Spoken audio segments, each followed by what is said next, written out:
திருச்சபைன்னு வீடு வீடு தெருவுக்கு தெரு பெருகி இருக்கு. எந்த திருச்சபை? சிஎஸ்ஐ காரர் ஆர்சியை பார்த்து கேவலமா பேசுறார், ஆர்சி காரரை பார்த்தா பெந்தேகோஸ்காரர் கேவலமா பேசுறார். ஆண்டவரை பார்க்கிற திருச்சபை எங்கே இருக்கிறது சொல்லுங்க பாப்போம். எங்கே இருக்கிறது? ஒட்டுமொத்தமாக ஒரு திருச்சபை சொல்லுங்க பாப்போம். கட்சிகள் தான் இந்தியாவில் பெருகியது என்று பேசாதீர்கள். நாம் உடைந்தது மிக அதிகம், மிக அதிகம். வந்தவர்கள் மிக குறைவு. டானிஷ் மிஷன், அமெரிக்கன் மிஷன் 4-5 தான் இருந்தது. ஆளாளுக்கு உடைச்சு ஏரியாவை பிரிச்சுக்கிட்டு இருக்கமே, என்ன காரணம்? கிறிஸ்தவம் பேசுகிறோமா அல்லது உங்களுக்குள்ளே ஜாதிகள் இருக்கிறதா? யூதன் என்றும் இல்லை, அடிமை என்றும் இல்லை, கிரேக்கன் என்றும் இல்லை, சுயாதீனர் என்றும் இல்லை, எல்லாம் தான் இருக்கு. ஜாதிகள் கிறிஸ்தவர்கள் இல்லை என்று சொல்லுங்கள் பாப்போம். நீங்க எப்போது ஜாதியோடு நிற்கிறீர்களோ அங்க கிறிஸ்து இல்லையே, என்ன தெய்வ பயம் உங்களுக்குள்ள வந்துச்சு? இந்த கேள்விக்கு மட்டும் தயவு செய்து பதில் சொல்லுங்க. இறையியல் கல்லூரியில் படிக்கிறவர்கள் பேர்ல எனக்கு தனியான மரியாதை உண்டு. நீங்கள் எல்லாம் பாஸ்டர்கள் ஆகும்போது நன்றாக இருக்கிறீர்கள், கரஸ்பாண்டன்ட் ஆகும்போது ஏன் மாறுகிறீர்கள்? இந்த கேள்விக்கு நீங்க தயவு செய்து பதில் சொல்லணும். ஞாயிற்றுக்கிழமை நீங்க கோயில்ல நின்று பேசும்போது முன்னாடி உட்கார்ந்து இருக்கிற அந்த பெண் ஒரு டீச்சர், அவர் நம்முடைய சபையின் அங்கத்தினர். அன்னைக்கு பேசுகிற வார்த்தைகளில் ஆண்டவர் தெரிகிறார். ஆனால் சாயந்தரம் போய் 1 மாதம் எனக்கு மெட்டர்னிட்டி லீவ் வேணும்னா அவர் பேசுகிற பேச்சு, அவர் பேசினா பரவாயில்ல, ஒரு வீட்டம்மா பேசுது, ஐயா இப்ப பார்க்க முடியாது. ஐயாவை பார்க்கறதுக்கு தானே சபையில் அவர் இருக்கிறாரு. என்றைக்கு சபைகளோடு நிறுவனங்கள் சேர்ந்ததோ அன்றைக்கு சபைகள் கிறிஸ்தவத்தை மறந்தன. உண்மையாது. ஊழியம் செய்பவர் ஊழியம் மட்டும் செய்யணும். ஒரு செருப்பை கூட நீ எடுத்துட்டு போக கூடாது. ஒரு சின்ன ஒட்டி இருக்கிறத தட்டி விட்டுட்டு போகணும்னு ஆண்டவர் சொன்னார். என்ன செய்கிறோம் நாம்? அத்தனையும் ஆஸ்பத்திரியும் கெடுத்துட்டோம், அத்தனையும் கெடுத்துட்டோம். நீங்க என்னவா பேசுறீங்க? கிறிஸ்தவர்கள் சரியா இருக்கிறதுக்கு காரணம் அவங்க யாரு கூட சண்டை போடுறதுல. கிறிஸ்தவருக்கு எதிரி கிறிஸ்தவன் தான், வேற யாரும் வர வேண்டாம்.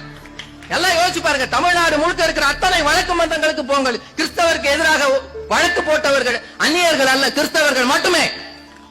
லட்ச லட்சமாக செலவு பண்ணுகிறார்கள் அடியாட்களுக்கும் வக்கீல்களுக்கும். எங்கேயும் பிரச்சனை பண்ணுவதற்கு கிறிஸ்தவர்கள் போகக்கூடாது. நான் ஒரே ஒரு கேள்வி கேட்கிறேங்க. உன் தகப்பனையும் உன் தாயையும் கனம் பண்ணு, அப்போது உன் வாழ்நாள் நீடித்திருக்கும் என்று படித்த கிறிஸ்தவன் எதற்காக முதியோர் இல்லத்துக்கு அம்மாவை அனுப்பினான்? உன் வாழ்நாள் நீடித்திருக்கணும்னா நீ உன் தகப்பனையும் தாயையும் கனம் பண்ண. 10 கற்பனையில ஒண்ணியாது. 10 கட்டளைகள் மோசேக்கு ஆண்டவர் எழுதி கொடுத்தது. என்ன கிழிச்சு இருக்கிறோம் நாம?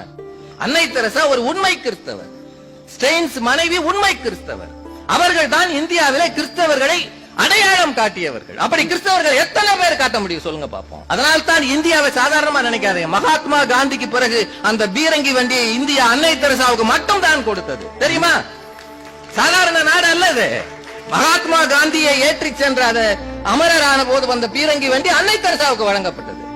காரணம் அவர் கிறிஸ்தவர் என்பதல்ல, அவர் ஒரு சரியான இந்தியர், மக்களை நேசிக்கிற ஒரு அருமையான கிறிஸ்தவர் என்பதால். தயவு செய்து புரிஞ்சுக்க. யோனாவுக்கு போக சொன்ன இடம் எது? நினிவே. போன இடம் எது? தர்ஷீஷுக்கு போற கப்பல் ஏறார். ஆகாயத்திலே நான் இருந்தாலும் பூமியில படுக்கை போட்டாலும் பாதாளத்துல படுக்கை போட்டாலும் நீர் அங்கேயும் இருக்கிறேன்னு தெரியும்.